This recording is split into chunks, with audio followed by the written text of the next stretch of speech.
How to fix Shopee Voucher Error M02. In today's video, I'll show you how to fix a Shopee Voucher Error M02. If you're trying to use a discount code but keep getting this error, don't worry, I've got the solution for you.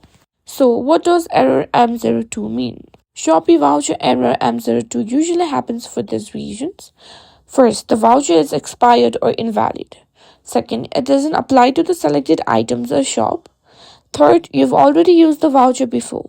And the fourth, there are issues with the Shopee account such as restrictions or verification problems. Now let's go through the solutions.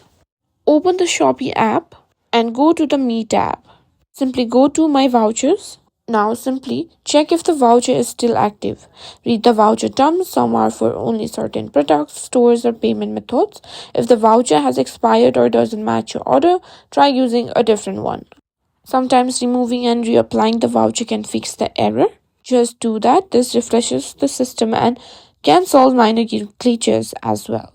And that's how you fix the Shopee Voucher Error M02.